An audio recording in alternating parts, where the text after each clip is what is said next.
Hey, Tanya, Yes. if you're going to go live on YouTube this time, then I can watch from YouTube. I know the last meeting wasn't.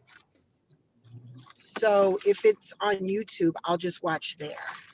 I think that's entirely up to you. I mean, I think we've had this discussion. You are a parent of 3 lovely children, and if you have questions, it might be easier for you to stay on this forum. But it's up to you, Tracy. I don't watch the YouTube at the same time just because I have trouble multitasking. I'm not a good multitasker, so. Yeah, well, if you're in the meeting, you shouldn't be watching a YouTube, Yeah. In the meeting. But if I'm not, I would rather just watch, I think, to clarify any issue. I just didn't know if it was definitely going to be live this time, because last time it wasn't. Yeah, well, we had that terrible issue last time. So, I know, exactly. So I'm glad it wasn't live. But okay, thank you guys so much. Bye. Okay, Tracy, thanks. Okay, we're live. All right, thank you, Laser. So I'm calling this meeting to order. It's I believe, the 3rd meeting of the Education and Wellness Committee of the Greenburgh Central School District Board of Education. And our agenda for this evening has 3 items.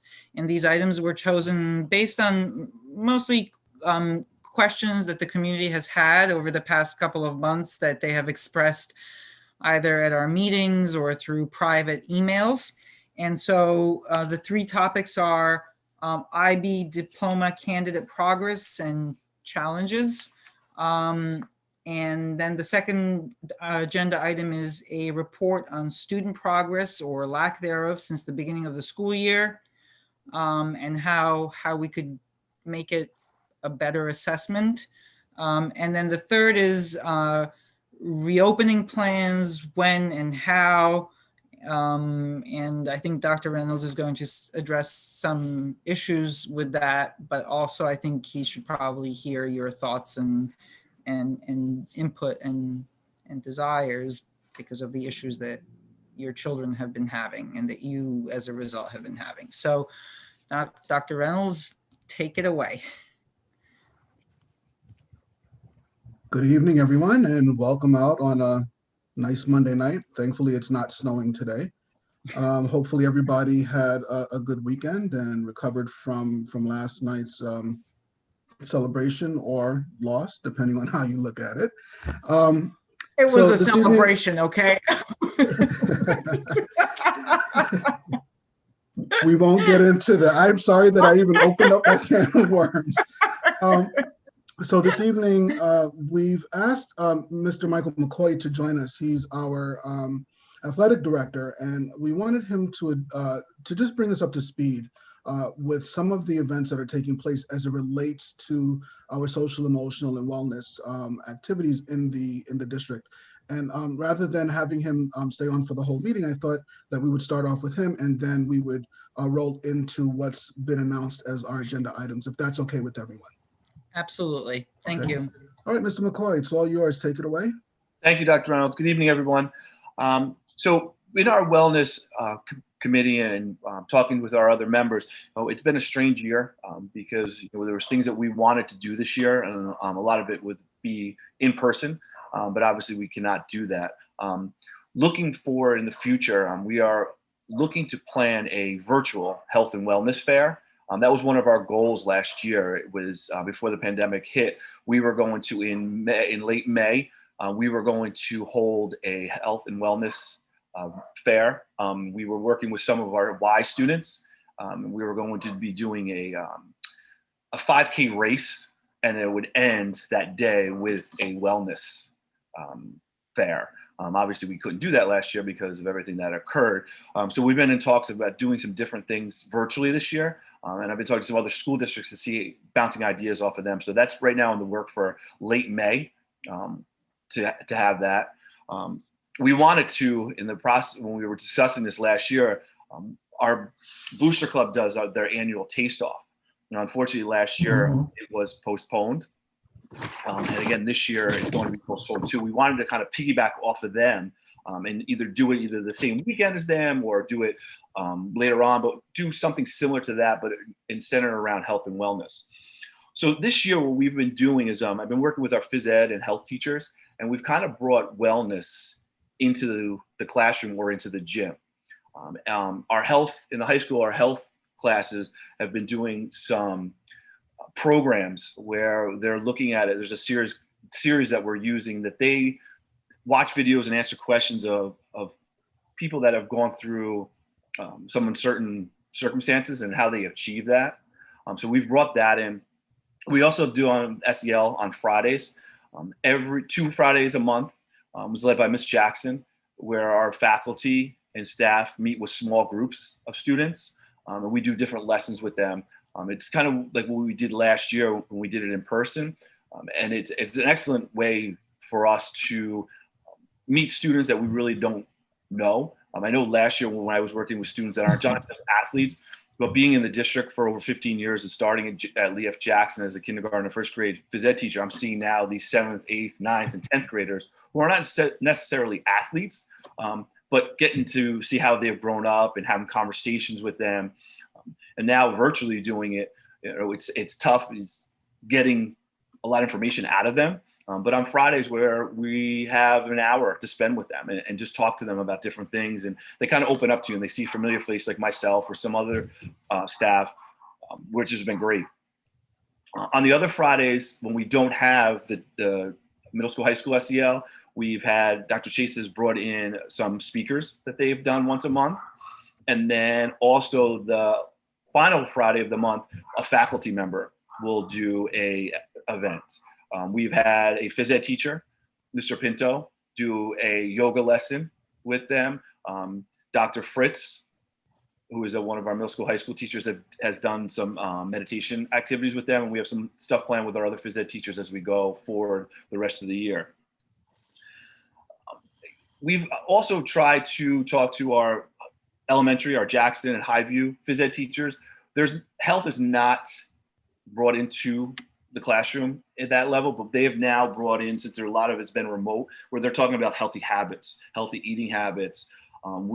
They're also going to be doing a series starting in March where they'll be doing a month-long health and wellness activities with them.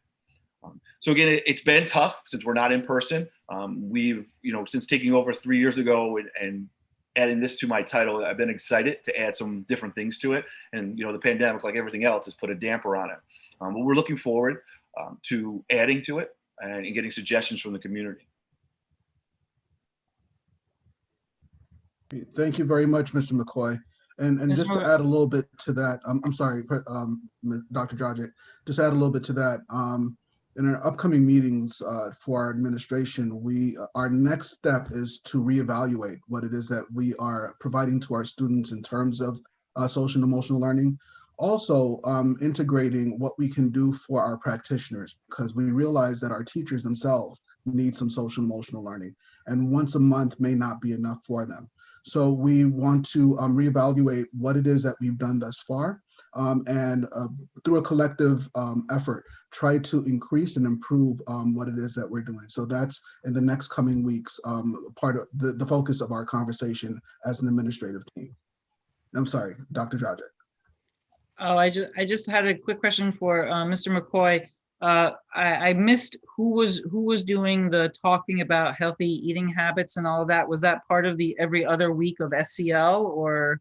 We're going to be incorporating that in our elementary phys ed programs. Okay.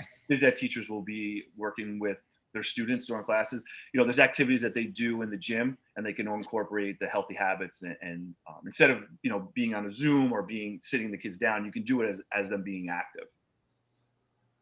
One other thing too is I would add is I have been updating our website, my athletic website, and there'll be a page on there now for health and wellness, where they'll be giving parents tips and ideas and activities. That's a good idea. And also like with a newsletter, a monthly newsletter that we will be doing. That'll be hopefully up in the next week or two. I had another question. I'm sorry. I'm just wondering if you are able to get any feedback from the kids, or when you talk to them, do you have a sense that they have that this situation, are they just kind of like sitting in their rooms on their phones and their computers, or have some of them been able to make that transition to I don't know, going outside and taking walks and doing things a little differently than they usually do just to get some physical exercise. It's interesting because as director of phys ed, also I've gone into some of the classrooms when we're remote, just to watch see what's going on, and a lot of the students do talk and want to get outside, especially once last year when we were stuck in the house for so long. And some of the phys ed activities that we have done is we say, all right, listen, we're going to go for a walk right now, and our phys ed teacher will get on a phone and take a walk outside, or they'll be doing activities in their house. It's hard to have, especially during phys ed, you don't know what the makeup is of the family, where they're doing the class, where, how many siblings or if their parents are on a meeting. So it's kind of very difficult. So we've done activities where they can do later on. And we're hoping they do it, and they do like an activity log where we ask them to take a picture and show us to do those activities. Okay. We did a nature walk with them in the beginning of the year. We told them, if they could do it virtually also. We need to get them out and moving. Yeah. We did see this year when we had sports start up in September, we had the biggest turnout for our boys and girls soccer team that we've had since I've been there. We also have, right now we're doing, we have workouts, off-season workouts, where we have a decent number, where I'm getting to the point where now we might have to turn away some kids or do different groupings just because the number was getting so big, which is great. Our track team, we have students on the track team that never have participated before. That's terrific. Just as a point of One question. Yes, I recognize you, Ms. Griffith. Hold on one second, please. Okay, no problem. Just as a point of protocol, if you don't mind, if you could mute your mic if you're not speaking until you're recognized. So Ms. Griffith, please. Okay, it's Dr. Griffith Bullock. Thank you. I apologize. No problem. My question regarding the elementary schools, because initially you said that the health and wellness is not brought into the classroom. So you're talking about now sports. So what is it that the elementary school students have? Well, they do have phys ed. And how often? They do have phys ed. They have it in Jackson. They're on 6-day cycles. So they have it two times a week or 3 times a week, depending on where the 6-day cycle. The cycle. So they do have phys ed. They do have phys ed. K through 12 has phys ed. What I was referring to is health is not. We don't have health class in K through 5. It's integrated. It should be integrated, right? Okay, into the curriculum. And that's one of the biggest pushes that I've had since I've started, is where the phys ed teachers are integrating into the activities that they're doing on a daily basis, but also there are activities that they can do where they can bring into a science class or a math class. So we've been working with the phys ed teachers during their PLC times with that. Thank you. Thank you for that question, Dr. Griffith-Bullock. President Darden. Oh, it feels so good not to have to run a meeting, I must say, and just be a participant. Mr. McCoy, so what about, I think, I didn't see anything on our website. I could have missed it, but I think we could probably, if we don't have it already, maybe like a health and wellness hub where people can go and watch different videos, whether it's exercise videos. We could have healthy recipes up there. More information about yoga and meditation, things that people can go to and get resources directly from the district. Yeah, as I mentioned before, is on my athletic webpage, I'm going to have a link or a page just dedicated to health and wellness. I've started in the process of putting it together. I just haven't put it live yet because I wanted to put some more links, but those are the kind of links there that will have different videos that parents can work with their children with. Also on there, there'll be, I'm putting together like an activity calendar, a monthly activity calendar where they can go on and look. And then there's also resources that parents can use. There's COVID resources, there are other health tips to do. So that should be up and running by March 1st. All right, that's good. And I have one more, maybe taking the sort of theme of like a lunch and learn. Maybe this is specifically now for staff where, I don't know, during the lunch hour or something where maybe there can be discussions or dialogue or sharing, again, additional resources and information for staff too. I will add that. That's Definitely. well received. Thank you. And for full disclosure, I think from the board, there's a request, it might not have been stated outrightly, but maybe we need to isolate our information and make it explicit on our web pages.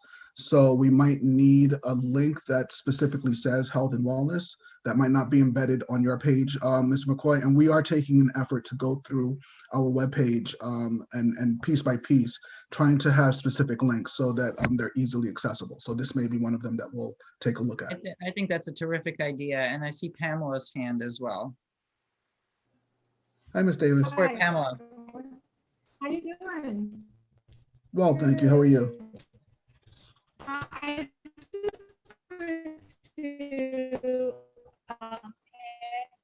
We can't Davis, you have a- understand. Yeah, you have a very bad connection. Would you mind turning off your video? Mr. McCoy, a couple of things that you might want to incorporate when we're talking about. I'll turn off. Okay, how is that? Is that better? That's Is that better. better? It's a little bit better, yes. Yeah. I can call in. Meetings all day. I'm sure my computer just about had it. I will pull back up. But I wanted to add, Mr. McCoy, a couple of things as well. When you were talking about health and wellness in the lower grades, one of the things that I think would be beneficial that we've experienced just in our family is that there are a number of places in Westchester County that have been open for students and families during COVID, and that was just the Westchester's parks. If there's a way to connect with them and to be able to share the information of places to go that are local. I know sometimes we don't have people who live in this area that are familiar with everything that we have, but it would be nice to be able to share that information through Westchester Parks of all the places, the local places that people can go for walks, you know, just to be out and about. That's one thing. And the other thing is RJ Bailey received a grant from the National PTA on a healthy hydration program, and that's supposed to be kicking in, I think, around March, April, and it's basically giving students an alternative to drinking healthy, drinking water and different things. And I think Ms. Parker was the one that helped with the PTA to write that grant. So if you want to connect with them on that portion, I think that would be a great tie-in as well. Thank you. I definitely will. Those are great ideas. Dr. Reynolds, I think we should move on just for the Okay. interest of time. So would you like Absolutely. to start with the first agenda item, which is the IB diploma candidate progress? Sure. Thank you very much, Mr. McCoy. We appreciate your time and your you. expertise. Thank you. So the first agenda item that we have is IB diploma, the candidates and their progress and challenges. And questions have been coming in various formats. So I wanted to just share some updates as it relates to the IB diploma specifically, and the candidates and their progress and challenges that have been expressed to us. So we know that one of the main areas of challenge that's been expressed is the extended essay requirements that were deemed to be too rigorous by our students. And what we did was we scheduled additional opportunities for meetings with students and mentors to try to assess areas in which there were some difficulty or challenges as it related to the extended essays, how much the students have progressed in terms of meeting this requirement and what is necessary to complete the requirement. We also decided that an essay writing refresher, professional development of teachers was necessary. So really focusing on the Writing Revolution program and bringing in some of the aspects that we've tried to incorporate into our everyday instruction, and have that replicated in the essay writing mentor meetings with our students.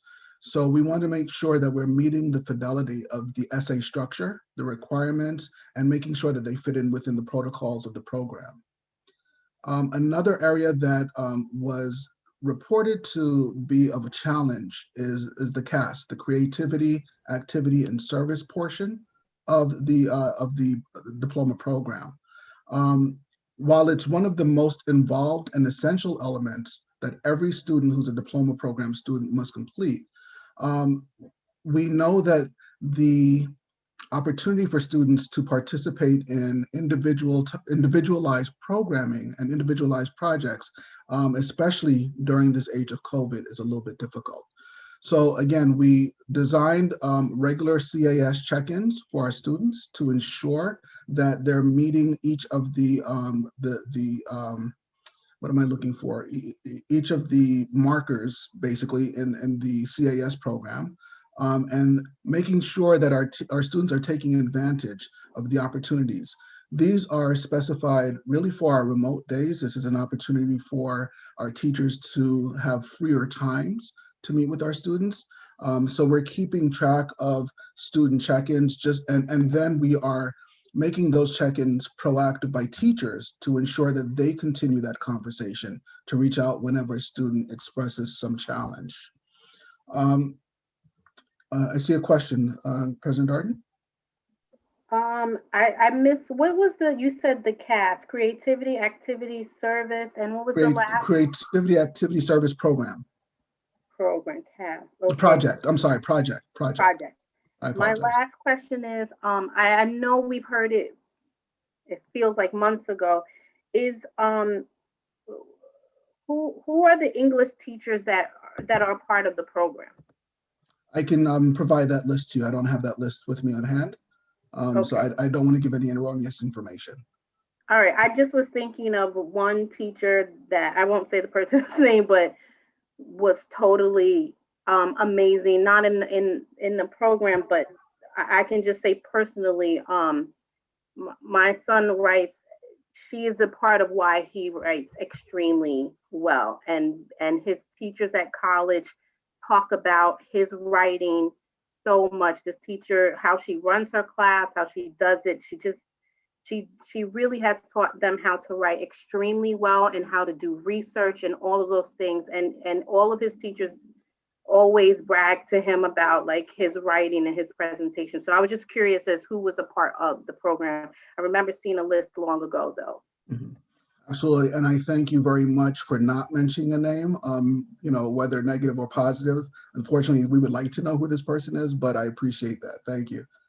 Dr. Dodger? I'll tell you later. I'm looking at the chat, and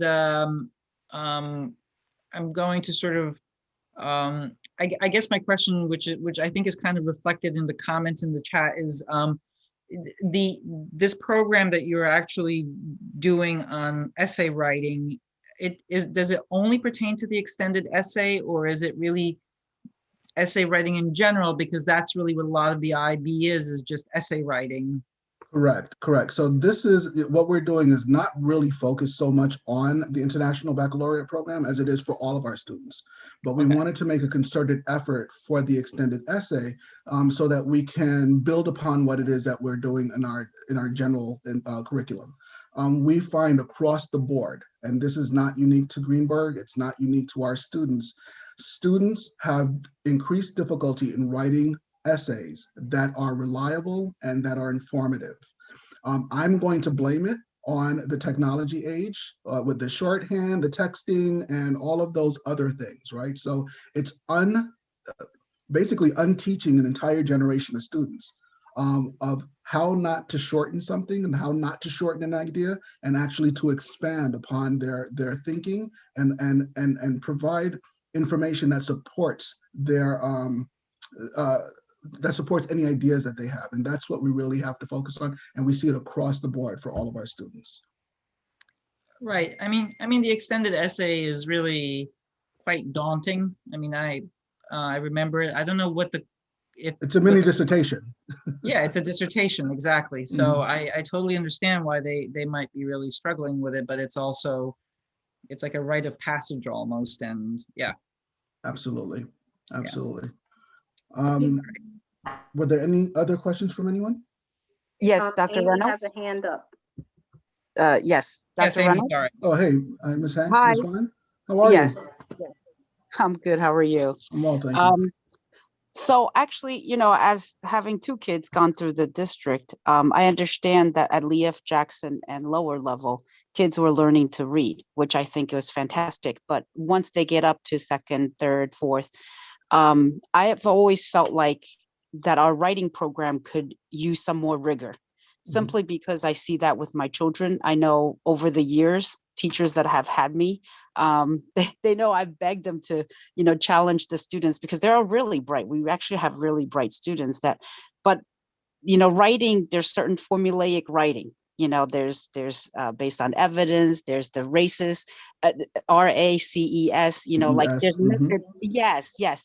And I think, maybe that's something that we should have more continuity, especially on the lower level, because I do think that if all of a sudden we expect middle or high school children to be able to write well, and they've never had good confidence or good practice, it's really not realistic to expect them to all of a sudden be able to know how to write well, especially on a dissertation level or on an extended level.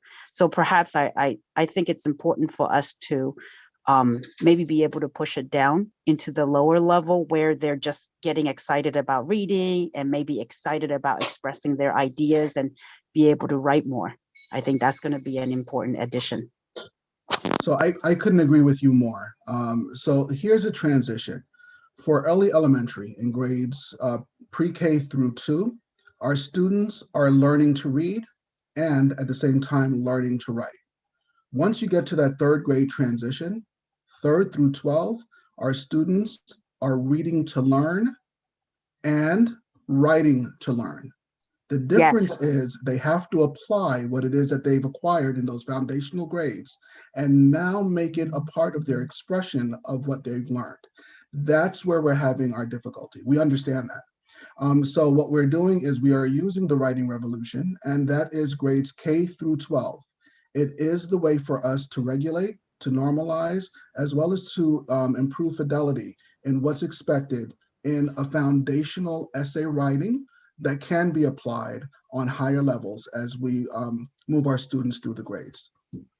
Now, is there good fidelity for all those grades? I mean, one of my main concerns over the years for our district has been continuity, going from school to school. Every PLC group at each school is a little bit different, and it would be lovely and fantastic if the teachers could really ensure continuity going from one school to the next, to the next, to the next. I will tell you that if you ever find a district that has full fidelity, please let me know where that is, because I would like to bring those practitioners here. Yes. So I would never mislead this group and say, yes, we have fidelity because it sounds good. The reality is that we have some areas where there are challenges in presentation of instruction as it relates to writing. We know that. What we're doing now is we're in the process of a fidelity study of our writing. We've started that with working with our experts from the Writing Revolution, from TWR. We're doing assessments we're assessing our assessments, basically. We're looking to see which grade levels have strengths and which grade levels have difficulties. The one benefit to our Princeton plan, and with all of our students going into one grade in one building, is we find continuity and fidelity across grade levels, which is great, right? Because the practitioners are all in one building. What we have to do is exactly what you said, shore up the fidelity from building to building. And we have to be sure that those building blocks are secured so that everyone knows where the children are coming from and where they're expected to go. So that's a part of our conversation. And if you could keep this committee apprised of the fidelity study, I think that would be very appreciated. Understood.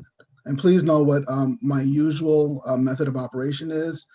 All studies or anything that we're doing is first released to the superintendent, then to the board, and then we can release it to the committee. Thank you. You're welcome. That's great. So I see Donna and then Chris, and then we should keep moving because it's already 6:08. So Absolutely. Donna. Hi, yeah, just to follow up, I agree 100% with Amy on it. And just a question on that, the writing revolution, from what I have seen, is still about maybe techniques or, approaches to things. I'm echoing Amy's because, through up to 10th grade now, I have still, even in honors track, have never seen a requirement to write a paper that was in excess of 2 pages long. And so to ask a group to now write an extended essay, again, understand the challenge, but agree 100% with Amy.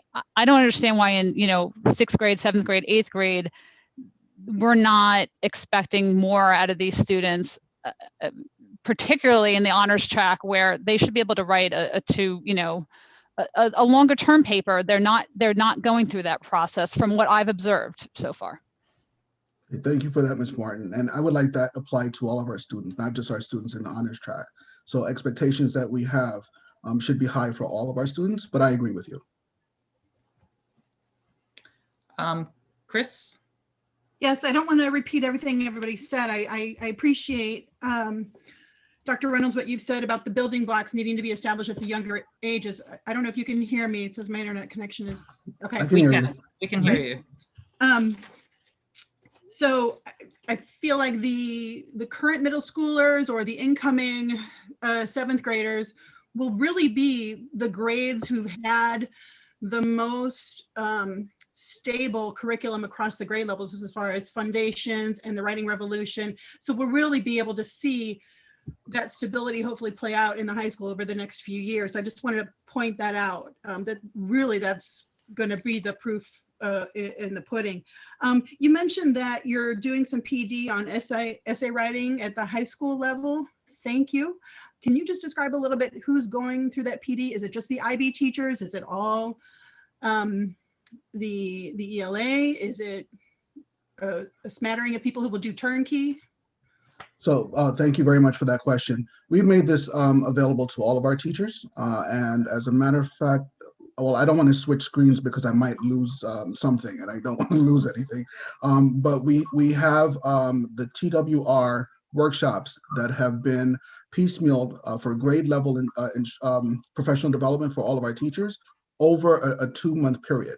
So each Friday, a different cadre of teachers are being, I want to say, redeveloped in utilizing TWR, and it is not unique just to our ELA teachers. We want to be sure that this is utilized across the grades because we know that there's opportunities for writing in every subject area. Right. Fantastic. Okay. That's what I wanted to hear. I'd just like to say as a general statement that I know that every time new admin comes in that they like to put their own stamp on things. I plead, especially with the board members, that we keep on this track. It's the first time we've had stability in this program for a while. And I do want to see the fruits of all the labor that the teachers have gone through over the past few years come to fruition. Thank you. Thank you. So Dr. Dragic, should we stay on IB or should we move to another topic? Was there anything else that I think you wanted to talk, you had a comment in your notes about the pressure felt by the students. I wanted to hear just a little bit about that because. Sure. So, our students have expressed some pressure as relates to IB, particularly with the diploma program. And as a result, what we're doing is we are soliciting student feedback to our course catalog. We want to ensure that our courses reflect feedback from them and that we're offering courses that are tailored to not just student needs, but also student interests. So that's one way that the school is really looking to solicit feedback from our students.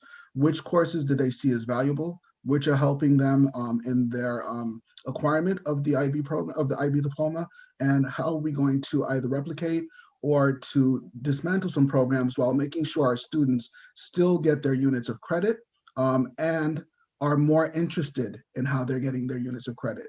We have to see the high school level as a mini college. If we are not making our students interested in what they're acquiring in terms of instruction, they're just going to produce the bare minimum. We have to ensure that we allow an opportunity for our students to express some joy in their learning.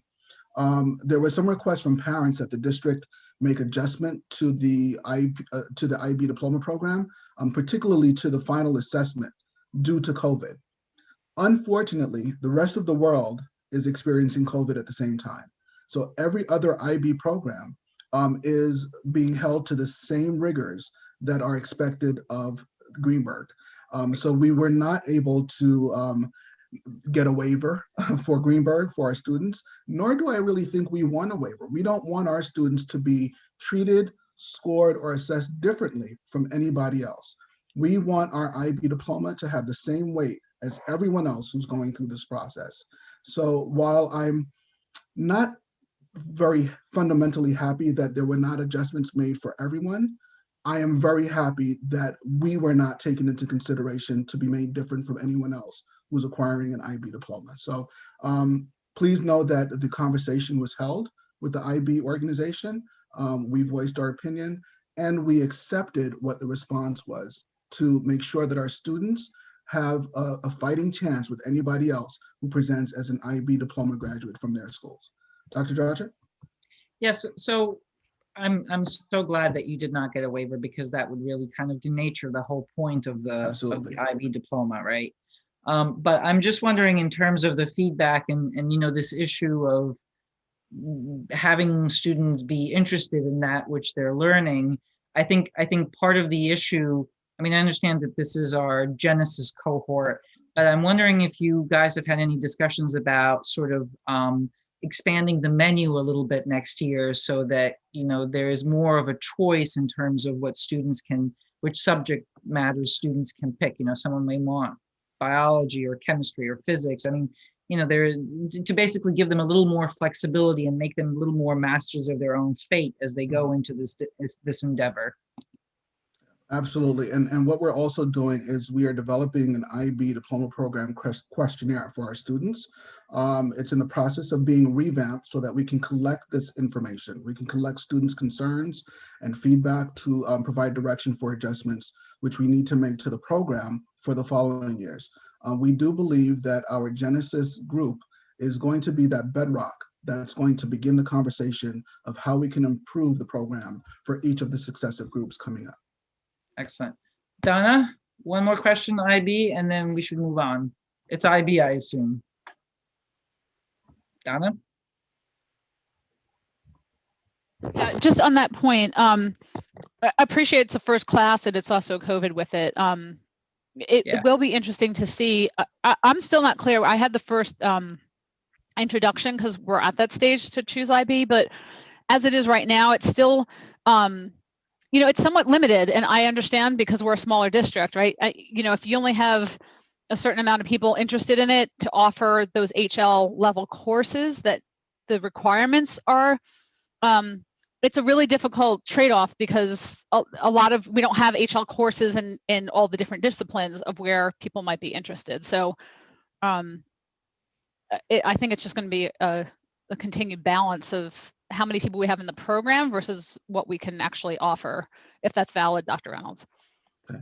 Thank you. I appreciate that. We are looking at our levels of courses. We're looking to see, you know, not only is it important to offer them, but we want to offer them so that they're meaningful. So we want to ensure that we can match our courses with the proper personnel to be sure that they are not only certified to meet that needs, but also have a way of presenting the information to the students that they'll receive it well. You know, we want to connect our students to their learning in a way that's exciting for them. So we want to ensure that we have an interest from the students, an interest from the practitioners, and a valuable transition of information from one to the other.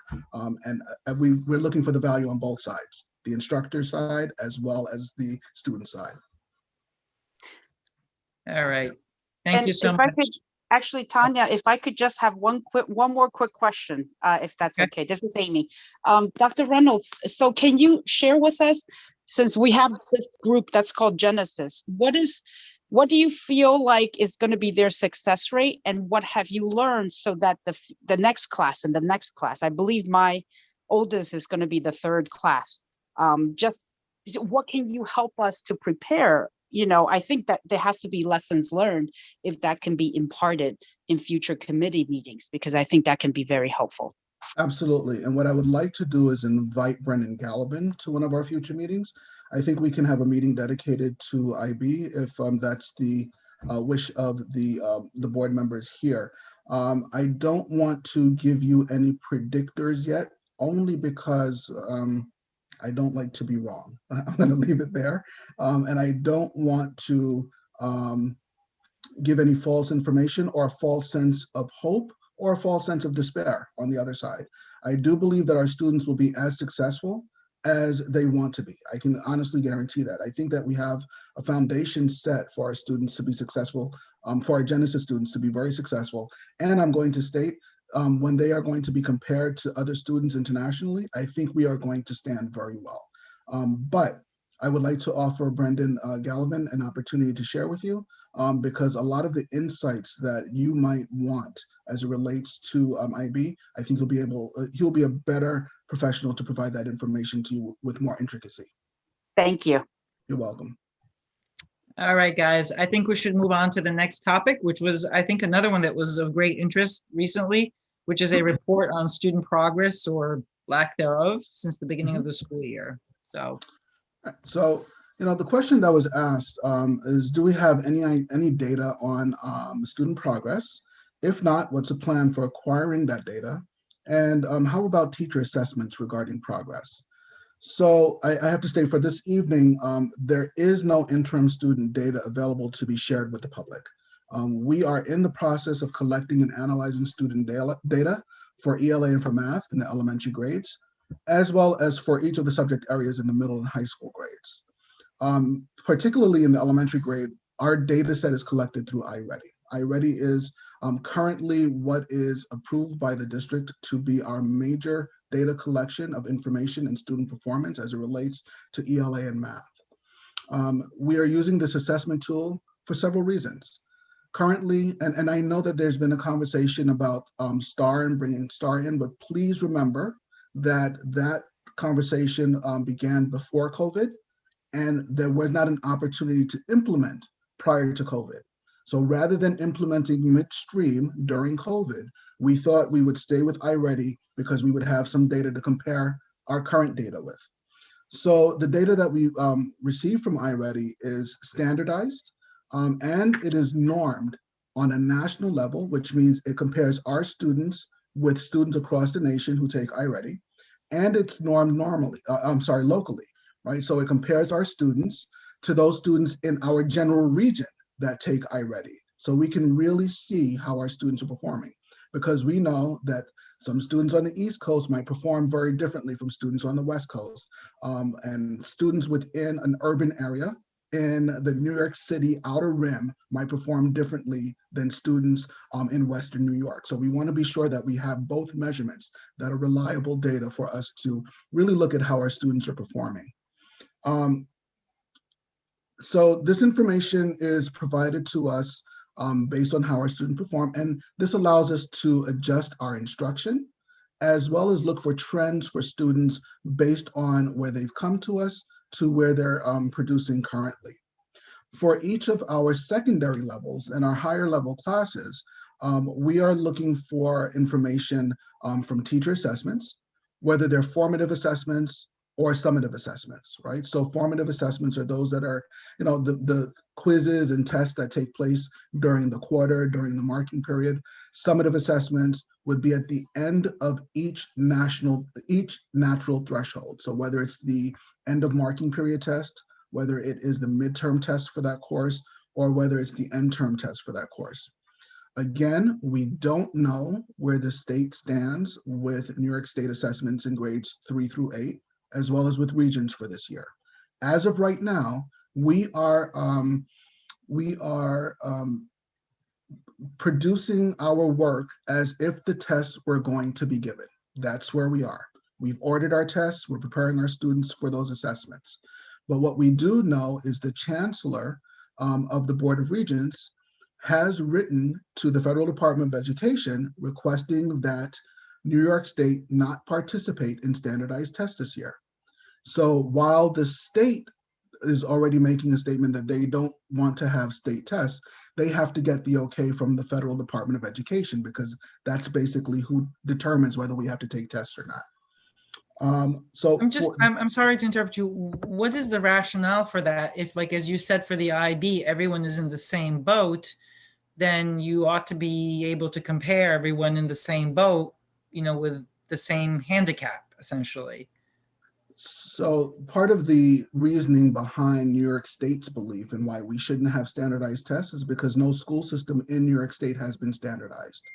So we already know that there's no school standardization between nations. So that's the reason why IB is not making a change to their requirements. What's required for schooling in New York State is very different than New Jersey, very different from California. And what's required in the United States is very different from Sweden, Japan, or anywhere else that might partake in the IB diploma program, which is why we have to make sure that we stick to those stringent assessments and requirements for IB. Contrary to that, in New York State, we know what's expected for a New York State standardized test, which is created by the New York State Department of Education, is that there is some normalcy or regularity to the way our instruction is delivered. So currently, not every school district has participated in 180 or 185 days of instruction. Not every school district has 54% of their students in in-person instruction like we do. Not every school district has provided in-person instruction for every grade level as we have. So because of those irregularities, the state has determined that the validity of state assessments might not be the same as it wasn't going to be last year. So that's why the chancellor has asked the Federal Department of Education that we not participate in state testing. And please know that if you don't participate in state testing, then there is a propensity not to get federal funding as it relates to that. So that's why he has to ask for permission. Or that's why the Board of Regents has to ask for permission. Got it. Thank you. So the state, again, because the chancellor, supported by the Commissioner of Education, have put out that the request to forego testing, we know where the state stands as of right now. But again, no edict has come down for us not to utilize state testing, so we are acting as if we will. I have a question, Dr. Reynolds. Yes, ma'am. So regarding the day-to-day testing, you mentioned teachers giving quizzes, things like that for assessment. So I'm glad that you mentioned you have 54% students who are on in-person. So those students who are on remote instruction, how are they assessed equally as the in-person students? I'm not understanding that. I'm sorry, I misspoke. It's 58.5% actually that are Okay, in person. Can you repeat that question? How are the students who are in person assessed differently from those who are not? I don't see the equity there. So our teachers provide a mixture of synchronous and asynchronous teaching. So the synchronous instruction is taking place simultaneously, whether the students are in person or remote. Right. For assessments are developed currently so that they can be administered either at home or in class. There is no difference with the regulation behind the assessment. So for the most part, we anticipate that students who are not in class have resources available to them. Okay. So we are making sure that whatever is applicable to our remote students are also applicable to our our in-person students as well. Would the students at home have more of the resources available to them, i.e. people who might help them with these assessments as opposed to the students who are in school? I'm just saying, is it an equal ground? So that is what our major concern is as educators. There is no true equal footing in this current environment. While we can attest that no one's helping us, while we can attest that I'm not using the internet, even though I'm told not to use it, we cannot really enforce that. So that is where the numbers are skewed. which is a reason, again, why New York State does not want to give standardized tests, because how do you administer a standardized test to a student who is elected to stay home for instruction? So that's the dilemma that we are meeting. Well, even with the teacher-made test, that's what I'm saying. If I am a teacher and I give a quiz to my students, how do I know that the students are at home are not getting help? And how is that fair to the students who are in person? Unfortunately, there's no way to control that. And I have to be very honest with you. And that's one good thing about iReady. When we administer iReady to those students who are remote, it is under teacher proctor. Yes. So we have we have teachers who are actually proctoring the students in real time. Might they be getting help? Yes. But what we've also done, and what iReady has also done, is they've normed those students who are fully remote with students who are fully remote. So we have two data sets. We have those who are in person and those who are remote. So thank you. You're I welcome. think Amy has had her hand up patiently for a while. Dr. Reynolds, actually, I agree with you. I always find it fascinating that there's a lot of politics in education with the testing. And while parity cannot be achieved throughout the state, but you have you have mentioned that we have IB, well, not IB, we have the testing on the computer, oh, what's it called? And my 6th grader has taken it. Have you actually gone through the data set of the preliminary test? Because isn't the midpoint test coming up, and then you will have a final at the end of the year, correct? You're referring to iReady, correct? iReady, yes, that's it. Yes, we are. We're looking at 3 data sets. We're looking at our baseline data from the beginning of this year. We're getting ready to go through the midpoint, and we'll have an end of the year. And like I said, we are going to compare our students who are remote to those who are remote, and compare our students who are in person to those who are in person, just because we know there might be a skewing. And iReady has already established that nationally, there is a skewing of those students who were remote from those who were in person. Skewing of the scores, I should say. You mean lower or higher, or what kind of skewing are you talking about? I mean, and also, would it be public normalized? information. It's all public information. So I can tell you that those students who are remote scored at a much higher level than the students who are in person.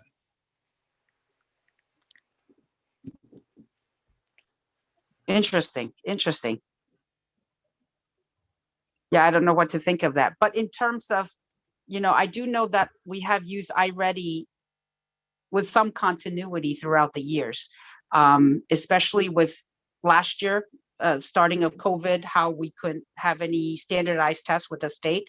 I mean, I'm hoping that we have some data from last year to coming into this school year to be able to keep, because if that's the only internal control that we could have to gauge our student and to figure out how to help our students, I think we should be able to deploy that fully and Absolutely. be able to really digest those numbers. So we do have the data sets from last year. We do have our end of the year iReady assessment that incorporated most of our students who were remote at the time. So we do have a baseline on which we can compare student, I'm going to say student to student performance. And by that, I mean where Corey started at the end of the year to where I came into the beginning of this year to where I'm producing for mid-year. So we want to make sure that our students are on a trajectory where they're showing some improvement. Again, also being able to compare our students to see who is producing growth in their productivity, who may be stagnant, and who may need some assistance in the level of instruction that they're receiving. So when are you going to have this data? I'm just curious. I mean, you said that you were in the process of accumulating it. I mean, when will you be presenting it, as you said, to the superintendent and then the board and the community? I mean, when? Well, the full data set will be completed at the end of this year once we have the 3 data points. So go ahead. So not before the end of the year. We have comparative data of where students came in the beginning of the year in the first baseline data set, and we are in the process of completing the mid-year, the midpoint, the second assessment. So we'll be able to compare that data set. And then you also want to look at beginning of the year to end of year and middle of the year to end of year. So okay, so I'm just asking for this midpoint will the board be privy to that data, the midpoint data at some point? I mean, before it's too late to do anything about it? I mean, are we going to get a chance to look at it? Yes, based on the request from the board, in my Okay. reports that I submit to the superintendent, that Okay. information will be included once we've completed the assessment. Okay, so then I think I'm just being mindful of the time. I don't, but besides iReady, I'm just curious, like if you have some soft data that you could share with parents in terms of what the teachers are saying, what the what their feeling and feedback is about the student progress, what they see as issues, what, I mean, so I think this is what really parents have been kind of hungry for, because they see the issues, and, it would be helpful to them, I think, on the one hand, to know to what extent they're dealing with general issues, or if there are certain issues that are particular to their own children, what they should do about it. I mean, I think this is the sort of,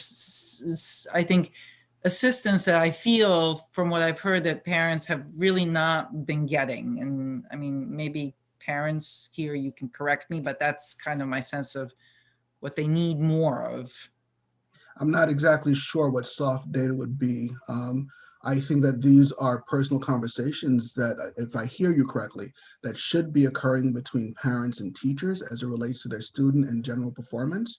I'm not sure. I mean, test scores are provided to parents, I'm pretty sure. Report cards are provided to parents. So that might be included in the soft data that you're talking about. But if we're looking at normalized or standardized data, those are hard data sets. That's the information that we look to really direct how instruction is going to move for our students, what changes we need to make to our curricular programming. The word soft kind of implies subjective. As an instruction, we don't really work as instructional practitioners. We don't work well in the subjective, because it depends on the feeling of someone about someone else in a particular moment in time. But I could be wrong. Maybe I'm reading this differently. So if somebody, and again, I'm coming from a first grade classroom experience, right? So as a first grade teacher, I've had conversations with my parents. This is what I'm seeing with your child this week or this month. This is what I think we need to work on, compared to, here's his report card, here's her, I don't know, at the time we were using, I can't remember, but here's her score. Here's what this information is telling us. These two aren't matching up. Let's see what we can do to bridge that gap. Those are the conversations that I'm hoping are happening. And if they're not, the chain of command should be always reach out to the teacher. If you don't get the response you're looking for from your teacher, reach out to your principal. If that still doesn't work, I always ask. I don't believe in blind carbon copying. That's not my practice. Please send an email to me and carbon copy the principal so that we can address this together. Okay, so let me try to put it to you a little differently. So I'm assuming that you have, teachers have meetings at every level, the departmental level, I don't know if it's grade level, the building level, and then eventually that information hopefully percolates up to you, right, as the assistant superintendent of curriculum. And so I think if you have a number of teachers who are saying that the children are struggling with X, then that at some point becomes a kind of a global issue that you want to deal with at a global level, right? And this is no longer anecdotal and specific to one kid or another kid, where Johnny has problem A and Debbie has problem B and whatever. This is like that you're now getting this kind of this, that there's a sort of a avalanche effect, for lack of a better word, right? Where you're sort of hearing the same thing from a multitude of teachers that you feel that you now need to address under these particular learning circumstances, which are anything but normal. So I guess that's really my question, is if you have had that sort of input that you have heard over and over again that you feel needs to be addressed where you have now managed to define maybe 3 major issues, in this learning environment that need to be addressed in a different, more creative, whatever way, right? So that's really kind of my question. Dr. Reynolds, I just want to make something very clear because something might have been misinterpreted. So I just want to be, as long as I know I've been on the Board of Education has requested from administration data on how students are improving, what areas they need to improve in, and we've asked for it to take place multiple times during the year. It's not anything new. It's something that has always been requested. So I just want to make that clear. Thank you. Was that for consumption of the community or was that more for me? The consumption of the community. Okay. You know it already because you've experienced it since you've been here. So you know it already. Absolutely. Yeah. So please let me just piggyback on that. Yes, we actually have built into our reports checkpoints that we provide information to the board as it relates to data and student performance. And I can tell you that behind the scenes, the board is constantly asking, we need to know about this. We need to know how this is going. But to answer your question, Dr. Dragic, yes, I think that we have a viable, can it be stronger? Yes, but we have a viable process where we can see those avalanche types of behaviors or areas for need. But again, from a practitioner standpoint, so if we notice as a teacher that, well, my entire section didn't get this one aspect, and this is foundational, we really shouldn't move on to anything else. That's a conversation that's held internally, right? And that sounds more secondary than it does elementary. But I would have to say I'm not aware of any avenue or any organism that allows that to come in from our parents or students. No, I'm not going to say students, from our parents, unless it comes through the teacher itself or to the school administration. Once it is brought to our attention, it is something that is studied. And I had this later on, but I guess this is a good time for me to get to it. Okay. Give me 1 second. Sure. So we make sure that the data, and so I'm going to use the term soft data and hard data, are matched, right? We want to ensure that what we're seeing on an everyday level matches the information that we're receiving in our hard data. And where there is a disparity, we have to then try to figure out what the delta is, what the difference is, and how to bridge that gap. So what we are doing now with our, especially on the secondary level, is we use informative and summative data. So those tests, quizzes, and all of those other little scores, and I don't want to use the term little, I don't want to belittle anything, but all of the interim scores that take place in the classroom. On the secondary level, we analyze how students are performing based on section, based on class. And that analysis looks to see, we have a specific threshold number, I won't divulge that number, please don't ask me for it, of how students are performing in that classroom. If we find that there is a specific class that has not met that threshold for student performance, then that is a conversation that's held with administration, the department, and maybe that particular teacher. That conversation is to look at what's being instructed, how it's being instructed, where it is in our standard, our subject standard, and what the foundation was that could have been missed so that that was not attained. So those conversations are held quarterly. So it's not like we wait until the middle of the year to address it. It's not like we wait until the end of the year. We're looking for those, I love your term, those avalanche events. And we're trying to be proactive and looking at grades quarterly to make sure that we are able to adjust instruction. So remember that we're looking for that 1 year's worth of growth or that course attainment for that credit. So we want to be sure that we put stop gaps in place prior to the end of the year if it's widespread for students. Again, that is a more objective way of looking at subjective matter. Okay, thank you. I see 2 hands up. I don't know who was first, but I'm just going to take them in order on my screen. So Chris and then Donna. Hi, thank you. So just looking ahead to fall, because it's budget time, normally we use state test data and other inputs to decide which students need individualized interventions, right, RTI. So in the past in our school district, sometimes we've done multiple pullouts during the school day, sometimes we built in after school and even weekend help. I just want to see that it's great. I mean, it's great that I hear that these checkpoints are happening regularly. So you might already have a feel for how much extra student help might be needed to get everybody back up to the playing field they could have been in.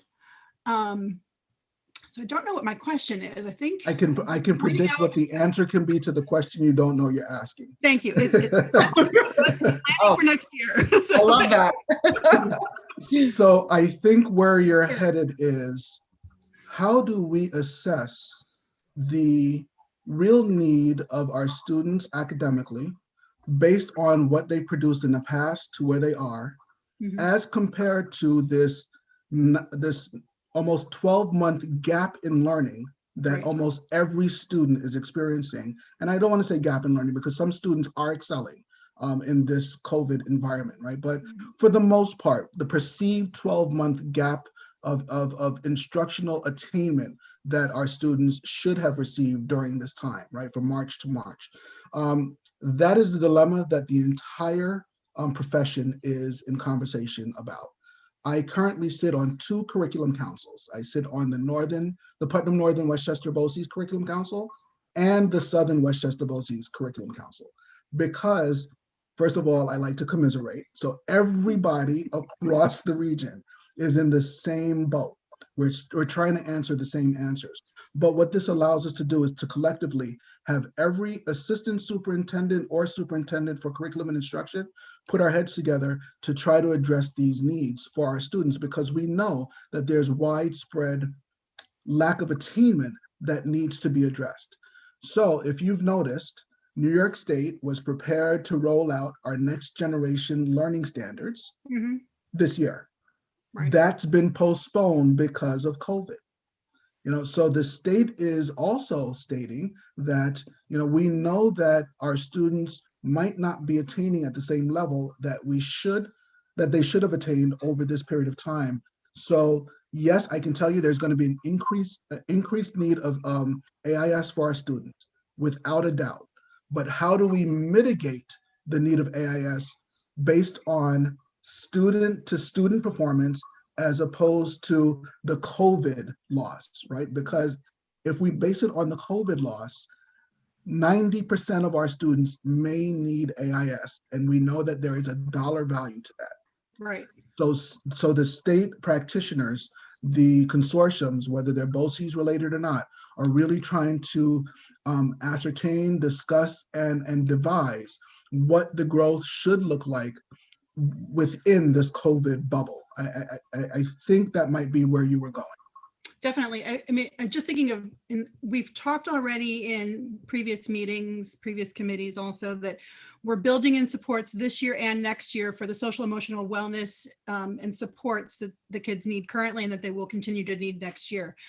We just never have addressed this. And depending on the budget situation, sometimes we stick very closely to the state mandated margins of who can access these additional supports, and sometimes we're able to be a little more generous. So I was hoping that we were planning for supporting as many people as we can in the manner that and I understand it's hard to define how to do it. I'm thinking, for example, the 3rd grade cohort, from the foundational skill in 3rd grade is learning your times tables, and that math is a discipline that spirals up if that's not mastered. So if they're going to have a hard time progressing normally through high school math. So I can understand where if a class or a cohort is struggling with that particular skill, that's going to be easy to address because you focus on that intensely as a group overall. Whereas if it's just a few students, I guess you can pluck them out, even though there's been a lack of testing. I think I'm just repeating everything you've said, but much more eloquently than I, so thank you for that. And again, just for budgetary reasons, I hope we're generous with the margins on who can be helped. That's all. Thank you. I appreciate that. And please know that that's my hope as well. Thank you. All right, Donna? Are you still there? Yep, I feel, two things, just following up on Dr. Drax's comment. I think in looking at data, could you just give do we have the data to just do a view of, like, you know, the 8th grade cohort as a distribution in each marking period? We expect to see, you know, 10% of kids with A's, 10% with B's, 10% with C's, and has that shifted versus normal times this year? So yes, we do that. Those are not our thresholds. So, but I wanted to share with you, I'm trying to answer the question politically correctly. So a part of our quarterly review is exactly that. On a normal year, this is how many students were producing at this level in this course at this time, and this is what they were receiving. Here's the difference. That is cohort to cohort data, and it is not student to student data because they have not been in that course yet. So that's where you're looking at some variables in terms of the data that you're looking at. So you do have to create this this level of acceptance in looking at that data. But with that being said, what we also do is when we're looking at those data sets and we look and see that students are producing at a higher rate or a lower rate, if they're producing at a higher rate, we do not adjust the learning. We continue with the learning trajectory. If they're producing at a lower rate, again, we have to look to see what they came in foundationally. So it's basically comparing data that showed us where the students came in, what students were performing, how they were performing in the foundational class, the class before, and we have to look to see, we have to really pick apart how students are performing on an individual basis, how they're performing with their current cohort, and how they're performing compared to the prior cohort. So there's 3 different lenses that we have to look at in order to make an adjustment to that curricular level. I think I might have answered your question. There's a part that I missed, and can you repeat the last part of your question, please? No, I mean, I think that addresses it. I guess it's just that information is not, or when would that be shared with parents? Like if people want to understand how is COVID impacting? I mean, iReady is not going to be ready till next school year kind of thing by the time the assessments come out that parents see. Just how do parents evaluate, you know, my kid's grade point average is down 5 points or 10 points, but that's kind of average across the district, just to, I guess, help parents level set the performance of their individual child versus how we're seeing overall as a district. Is that something that could be communicated? I would be very reluctant to communicate something along those lines. I have to really sit down and think about that. Why? I'm sorry. I'm sorry. It's very surprising that what would be the reason for not communicating that? Because it seems that that's really what parents are craving as information, just either to jump in and help. So if I heard the question correctly, and I'm responding to the question that was asked. So I believe Ms. Morton asked if her child is producing at 5 points less than another child was producing in that class pre-COVID. That's the information that they're looking for. Did I hear you correctly, Ms. Morton? No, I'm talking about in general. I'm not talking about my child. I'm just saying, if you can say to me, the average child in 8th grade, grade point average is down 5 points compared to last year. If you're seeing the same drop, that's kind of norm versus, oh, my child is down 20 points. We've seen the average drop 5. Well, that kind of gives me maybe a benchmark of a gap to say they're performing a lot. I'm not saying that that's the only, you know, benchmark. Clearly, you should be looking at each individual student's grades, but overall, it might just help people understand that, yes, with COVID, we've seen a 5-point drop or, you know, something to those lines. Donna, you're looking for perspective, like how when your child's grades come in, you can rationally put it into perspective to see, okay, how my kid is faring. Is this realistic? Is this horrible? Is this normal? You're looking. Is it average? Is it happening to the other kids, right? Is my kid somehow struggling more or doing better, or is it just kind of like, is he or she in sort of the current wave of things? So I think Dr. that's Reynolds, actually, I think it's hard to pinpoint specific kids, but what I think would be important during budget time to be able to discuss is that we could say, according to our internal testing and data, we are showing that kids are impacted by COVID-19, and that we see this type of progression or regression.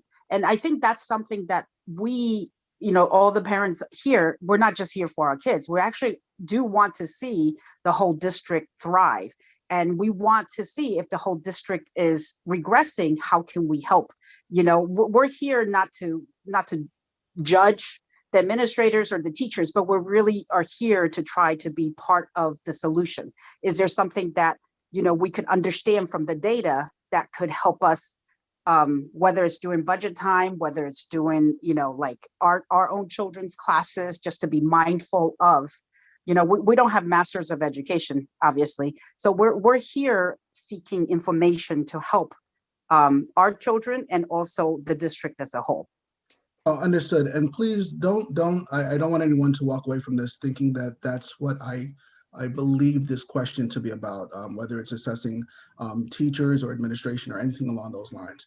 And please know that if I express some difficulty with really trying to picture how we would compare student performance this year with student performance last year as it relates to COVID, and try to make that as a point of reference for our families, I could deflate an entire population of student in terms of their level of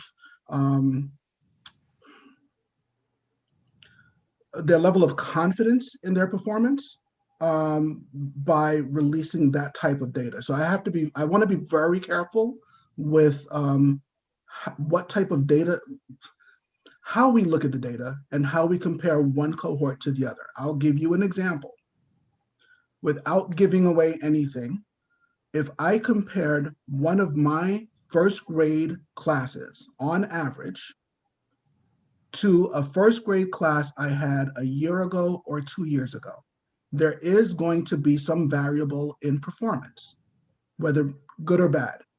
I could say, well, this is about where the student should be.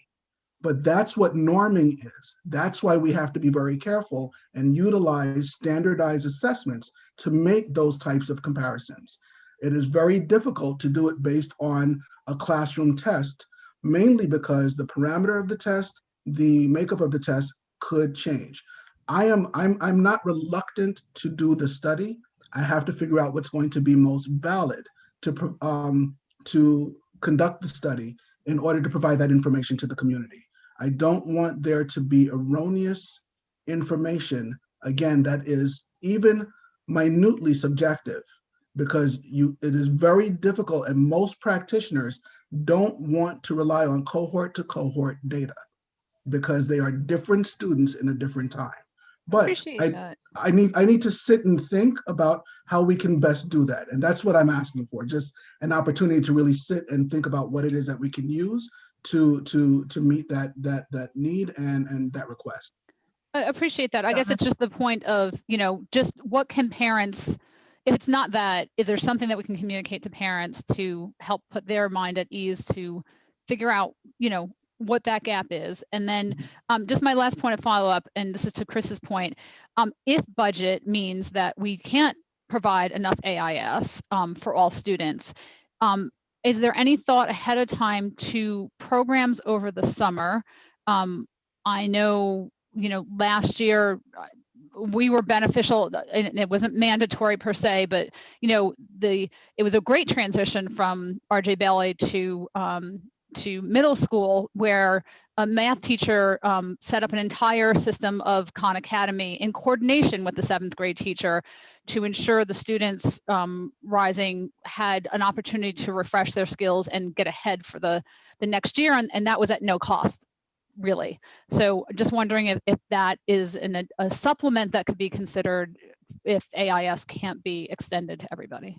Absolutely. Please know that the district will look at every viable option as it relates to student increase in student performance. Anything that we can do that will meet any holes that might be created because of the budget, we will absolutely take into consideration. But please know that everything, there's no such thing as something that comes with no cost. Everything has a budget implication. So whether it's behind the scenes or some time that is afforded to putting this together or planning or anything along those lines, there is a budget implication. But this might be the most, that doesn't make sense, but I'm going to say it anyway, the most minimal budget implication possible. It's the least expensive. So absolutely, we will take everything into consideration. So Dr. Reynolds, I'm as the chair, I'm going to use my bully pulpit to say something, both to you and to the parents, and that's that I think data is great, and I think it can be very useful, but it's not the end of everything. It's not the only thing that we as humans can base ourselves on. And as you know, you and your team, from the top all the way down to all those teachers in the trenches, right? You are people who presumably have a feeling for children and education, and surely at this point, we've been, since March, we've been in this situation, struggling to educate these children.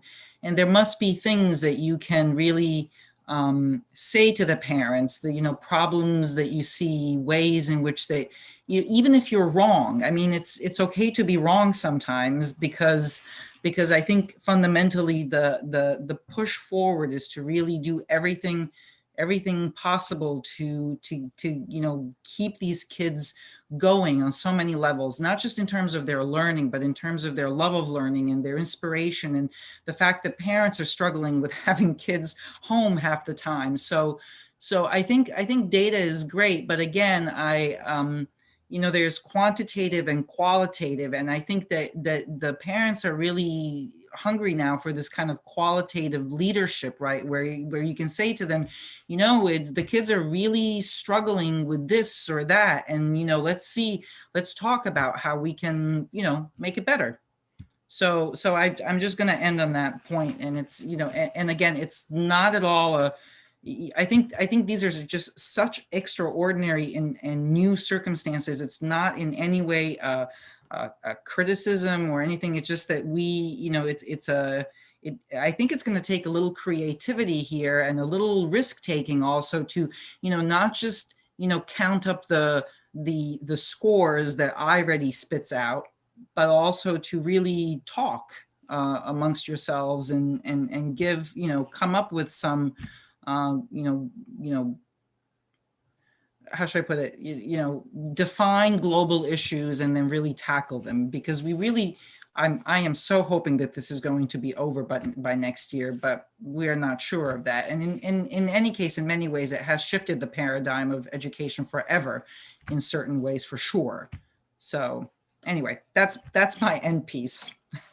So, and if I could respectfully, I agree with some of what you said, and I would have to state that as a practitioner, I don't believe that we have the opportunity to make a mistake in the life of a child, because 1 year we lose a child.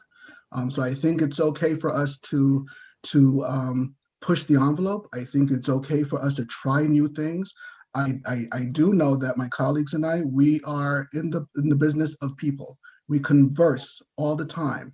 There are those intangibles that we can't measure with data. There are those things, those gut feelings that we have about what's good for children that we can't put on paper, that we deal with on a daily basis. There are those social emotional times where, you know, a family is going to call us because they just don't know what to do. Those are the intangibles that we can't put in a report, right? Those things occur on a daily basis. So yes, I agree with you 100%. We do have to make sure that those conversations are held. We do have to make sure that we're looking at the whole child, our arts, our music, our athletics, all of the opportunities for our students to excel and to express themselves. But I also believe that when it comes to, you know, putting out information about how our students are doing, we have to have valid data to support what we're saying, because no other school, no other district, and the state is not going to accept, well, we feel that our kids are doing well, because we have to be able to back up what we're saying. So I agree with you. And, you know, I respectfully push back a little bit. That's fine.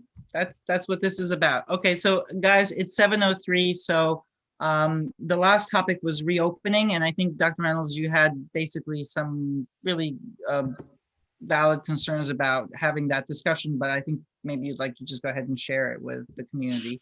Sure. So very quickly and in a nutshell, you know, we are looking forward to beginning the reopening conversation.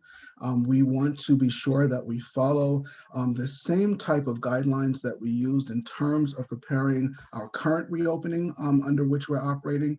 But I want everyone to understand that it would be premature to start creating a reopening plan without there being guidance from all of those entities that help to guide our current reopening plan.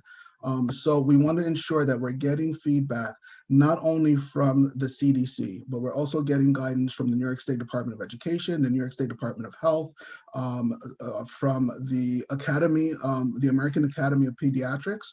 And we want to be sure that we are doing this in a way that's going to allow us to employ the guidelines that are expected of us in a manner that's going to be best for our community. We're currently held under certain constraints. We still have to only have 50% of our students in at any given time. And of that 50, I mean, whoever is in person. So if we had 100% of our children want to come to school, only 50% could be in at any given time. And then to shore that up, of that 50%, when they're in, we have to ensure that there's at least 6 feet of distance between each of those students. Those parameters haven't changed. So until we get new directives on what the state is looking for, it would be a little bit premature, in my estimation, for us to begin a reopening process at this point. If you read the Times today, you see that New York City is opening up their schools to additional grades, right? But they're still at only a quarter of their students, you know, maybe 25% of their students will be in, even if they open up to all of these grades. I stated earlier, we're currently at 58% of our students who are receiving in-person instruction. You know, there are other opportunities for us to massage how we offer instruction and the frequency with the instruction. And that's a conversation we have to have with the board. But at this point, I think that we are in a very good place. I will state for the record, we have one of the lowest student infection rates of COVID in the region. And again, those students becoming infected in our school environment. And I think it's because of the plan that we currently have in place. And, you know, for nothing else, I want to at least be a part of the team that ensures that that continues. You know, that's one thing I would like to be proud of being on the low end of the list about. I would at this point just try to receive some feedback, input, and desires about what it is that we would like to see as it relates to reopening.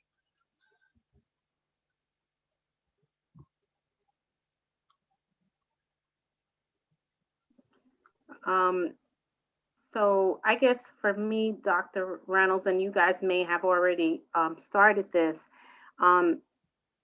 if not returning, I guess for me, it's just about planning overall, whether it's for the fall.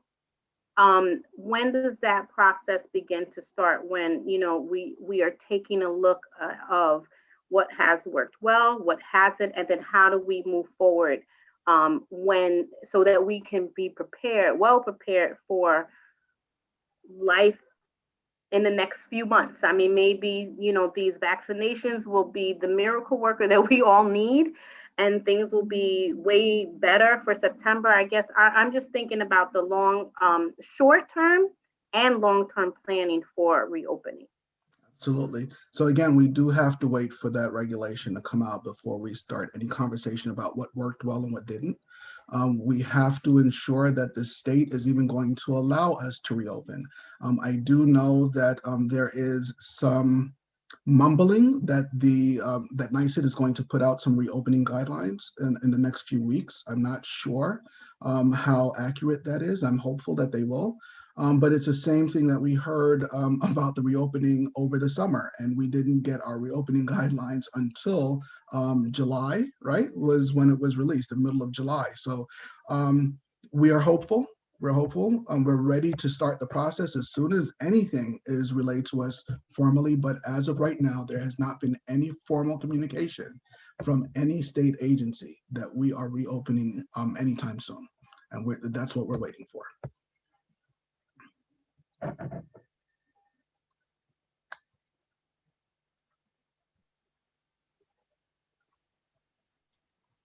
Ms. Martin, I see that you took your mic off. Oh, I'm sorry.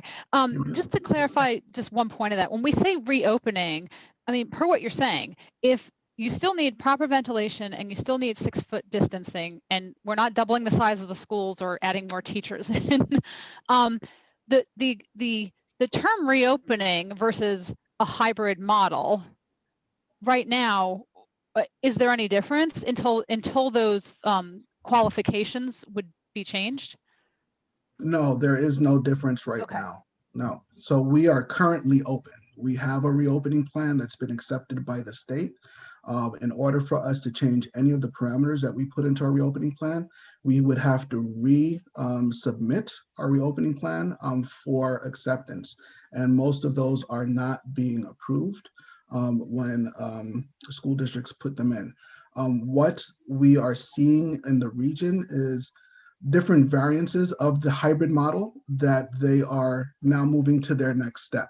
So most school districts aren't at 58% of their students coming in full time. And if they are, I'll give one example without giving the name. There's a school district where I believe about 60% of their students are in every single day. But here's the deal.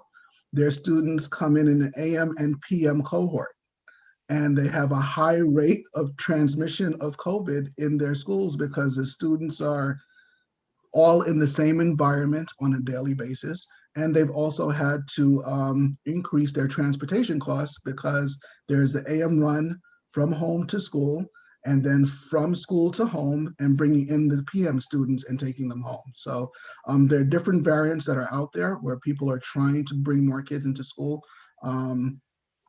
Are they working well? I hate to use the data word again, but the data says that, you know, not all the time. So people are struggling with what they're currently doing and trying to make changes. Is there, on that topic though, any chance that Fridays would be changed to synchronous learning? Because my perspective on that as a parent is there's a huge gap in education on Fridays with not having a regular class schedule. So anything is possible. I think the conversation can still be held, you know, with the inclusion of the superintendent and the Board of Education. That's a decision that has to be made if we want to move in that direction. I would not say it's off the table, but it's I'll leave it there. So how would that actually, what would the process be if we actually wanted to do that? If we wanted to make Fridays synchronous learning days? I think that the conversation could be held the way that it was in the past, where the superintendent and the board have conversation. I believe that was done in one, if not a few of the executive sessions. I could be mistaken, but I believe that's where that conversation was held. So Donna, can I just ask you, so would you just want Fridays to be sort of folded into this role of having some students go to school while others are like, how do you exactly see that happening? Yeah, I think it's following the same hybrid process. It's just right now, my perspective personally, I know some students have AIS and other classes on Fridays, but for the most part, they're having a 4-day school week and not a 5-day school week. And so Sure. this gap that we're potentially seeing in education, I think, one way to address that, they're not really getting a full year of school education right now. They're getting 4 days instead of 5 days of education. So I would say, yeah, keep the same hybrid model. And if everything has to be remote on Fridays, then that's fine too, but it would just be 5 full regular days. 5 full schedule. days. Yep. So Antoinette, like, I'm just wondering, because I actually, I happen to agree with Donna. I don't know if everyone else does, but is this, how would we actually start this conversation with the administration? Would we actually start with a thought exchange, a survey of the parents to see if the majority is interested in folding Friday and making it a 5th day of instruction like it used to be? Or would we just go ahead and have the conversation with the administration? I mean, what is the actual procedure for eventually doing this? And Dr. Reynolds can correct me. I think it's a matter, well, one, the good thing is we're having this conversation in a committee meeting with our Assistant Superintendent of Curriculum and Instruction. So I think that's one of the good ways, but I think that we just need to, I mean, as the board, to share that with administration, that we are looking to get information about feedback from parents. Right. In regards to Fridays and it being synchronous, and giving that information at request to administration and seeing what their thoughts are and how we can gather that information. Is that something that the administration agrees with gathering that information? I assume that it is, but Dr. Reynolds, you correct me if I'm wrong. It's just a matter of us saying, can you all take a look at this and see if it's viable? I agree. I think that that's a process that was followed in the past, and that's what should be followed moving forward. Okay, well, I'm just pointing out that it's now February, and so maybe this is maybe we should kind of jump on this process ASAP. I mean, I really, I mean, this is not the only. I've heard parents from other school districts in our area complain about this basically loss of a school day. And I think that if we could recover that, it would probably mitigate some of the issues that we can't talk about, but we know are there in terms of learning because we don't have the data. But we've heard enough about them to understand that it hasn't been the best year for student learning. So, okay. So maybe I can have some kind of a recommendation to move forward quickly on this. Could I ask a question on that? Are we looking Sure. at Yeah. happen this year, or that is something that is planned into fall, into the? I'm sorry, is it Pamela? Is that you? Yeah, that's me. Sorry. Sorry, I couldn't see who was talking, and I couldn't hear you either. I took my picture off because I think it's my computer. Yeah. I'm sorry. Would you please repeat your question? Sure. So 2 things. Number one, if you're looking for that 5th day, are we talking about that 5th day for the return to school, not reopening, but as we start in the new school year? Or are we looking at it for this year to complete the school year? That's number one. And Right. then number 2, so that you can answer this all at one time. Number 2 is the rotation had stopped for 3rd grade. And I'm just curious what that has looked like. And I would like to understand if that's something that's going to happen even for RJ Bailey in this COVID environment. So I'll leave that to you to answer. So I think the second question is best answered by Dr. Reynolds. And I think I can just quickly answer the first question, which is ideally, it would be great to, if we could, but I think this is a conversation with the administration, if it's possible to reorganize quickly enough to actually do it for this year. Again, I'm still hopeful that by September of next year, we will be back to normal, but we may not. But yeah, it would be for this year. And I'm sorry, Dr. Reynolds, do you have the answer to the second question about third graders? Sure. So we're talking about departmentalization for our younger students, which has was a practice prior to this year. It is, yes, still a consideration for next year in order to going back in an effort to move back to that. But it's a conversation that's still being held. We decided to move away from it because of COVID this year, and with our teacher population and student population. I have a question, Dr. Reynolds. Hold on, I think there was Okay. Amy, and then I couldn't tell who else was talking, but Amy, you had your hand up for a while, so. Thank you. Thank you.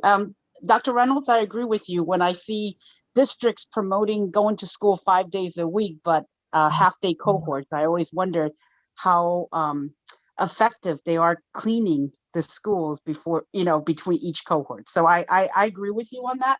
But I have a question regarding, you were citing 58% in-person learning for our district, but that's over a 2-week, hybrid model we're talking about, right? So Right, yes, every yes. week is really almost 30%, that's coming in Monday to Thursday. Is that what really is happening per That's week? correct.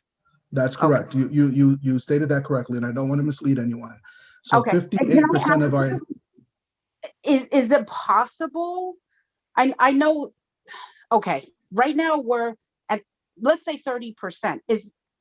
What is the acceptable maximum amount? Is it 25% or is it 50%, up to 50%? it's up to 50% of your in-person population. So if we are currently at approximately 60% of our population being in person, then at any given time, a maximum of 30% of those students can be on school grounds. Okay, so we can't push it to every week having 50%. That's only if we have 100% of our families in person. And then we would have to find the space for all 50% of those students.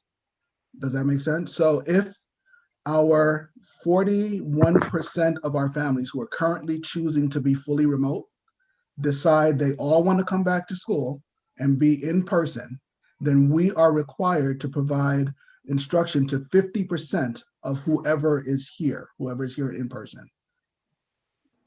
I guess I wanted to encourage thinking the other way. Some students maybe wouldn't mind being cohort A and B. It seems like each cohort still has about an 11% seating available, correct? Per week. Every cohort there's room in each cohort for us to bring in more students, yes. So yes, I guess that's what I'm trying to figure out is, okay, if we have all these limitations from whether it's the state or Department of Health or what is the possibility of bringing the maximum rather than, we're at 58%, but that's over 2 weeks. Can we do 100% over 2 weeks, 50-50? Can we, are some students available for weekly learning rather than every other week? I guess that's my question. Maybe I'm mishearing what you're asking. So currently we only have about 60% of our families who have elected to come to school. At any given week, only half of those students are in school. The other half are remote with the other 41% of our families. So there is not an opportunity for us to have some people elect an AB cohort, because if we open up the AB cohort, where that means students come to school full-time every week, if we open that up to our general education population, we would have to make that available to everyone, which means if we had an influx of our 58% or 60% of families say, I want AB, we would not have the room for that.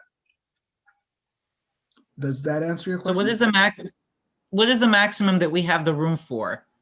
That I would have to get that information 50%. from Mr. Falcone. So if I hear the question correctly, I have to get that information from Mr. Falcone because again, that is based on square footage in each of the classrooms, and is also based on what the classroom the actual physical space of the classroom is. So while we may have, and I'm going to use a round number, of 30 children in a particular class, in Mr. Reynolds' class, my classroom might be a little bit smaller than my neighbor's classroom, right? Just because of the physical space. So my neighbor may be able to have 15 students seated 6 feet apart and include myself in that 6 foot limitation. Whereas my physical classroom may only be able to have 12 students. So again, the number fluctuates based on the physical space. But I could get that information from Mr. Falcone. And I think you'll also find that very school specific. I mean, I can tell you at the high school level, my oldest, who is in cohort A, sometimes she is the only 1 or 2 or 3 kids in the classroom of a class that's potentially a 24, 25 kids. I mean, we've never hit 30. Yeah. So I just feel like if that's the type of participation, maybe at certain junctions, can we look at providing 100% because we do have that room, but maybe at the lower elementary level, I think that will be very different story. But I just bring it in simply because I see it for my kids. Whereas I have another kid who prefers remote. She doesn't want to go anywhere. She rather just, so every kid is going to be different. And I think you're going to just, if we have the room at the high school level or at the junior high level for some kids to go 100%, is that a possibility? I guess that's really my question for you, because I do see a much lower number. The simplicity of that question, I would say that it is not a possibility for some if we're not going to offer to all. So it can't be an option? I'm sorry? So it cannot be an option? I mean, because clearly not everyone is going to want it.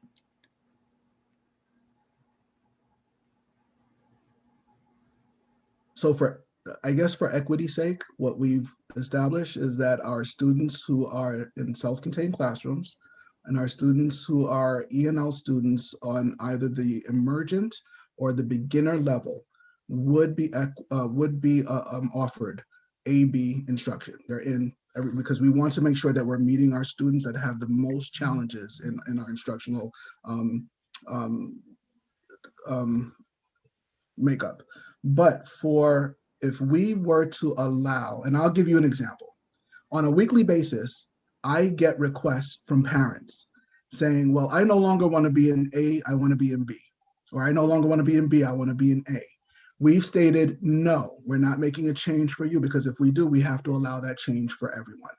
We've also had requests from families actually stating, I won't tell anyone if you allow my child to come on both weeks.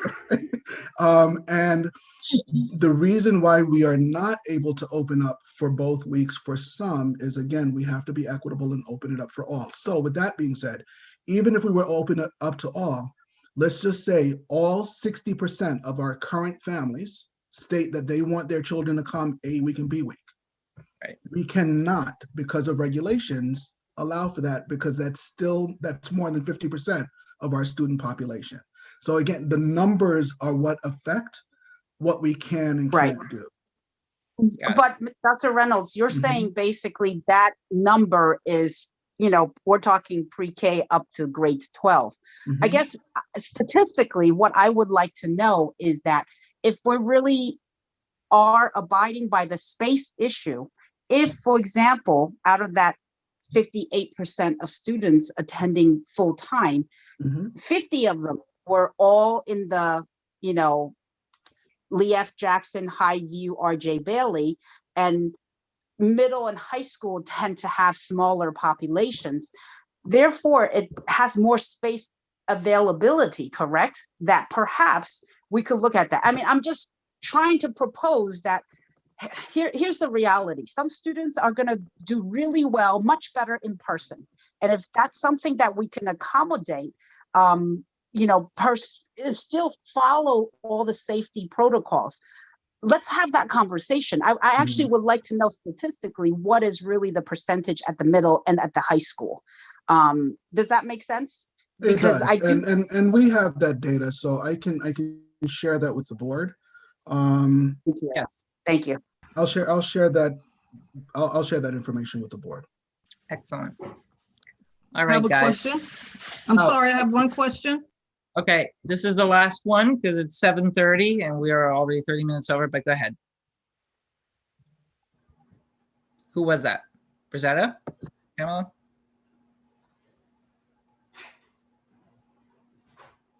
Wasn't me, it was Brazetta, Dr. Brazetta. Dr. Griffith,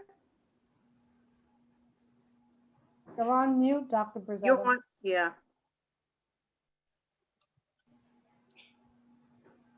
Can someone unmute her? I think am I the No, host? she's unmuting what she was. Dr. Dragic, did you just unmute her? I'm There you go. Stay there. Yep, we got you. Oh, here we go. Thank you. Okay. Thank you for your patience. I'm wondering if when the students come back, when school reopens, is the health protocol going to change, i.e. the students and the staff having their temperatures taken when they come in, or if a student gets sick, what is the protocol to get the students home? Because you have many more students now when school reopens. So what is the health protocol? So again, that's a very good question, and we can't make that prediction. We don't know what the protocol, what the guidance and the guidelines will be from the state or from the Department of Health. So currently we are enacting those practices because we're under edict to do so. Okay, thank you. You're welcome. You're welcome. All right. I think it's been 2 hours. We're going to close this meeting. Dr. Reynolds, thank you so much for a vigorous conversation. It's okay. I appreciate We'll the continue that opportunity. data conversation. Absolutely. I'm looking forward to it. Okay. Thank you everyone for coming.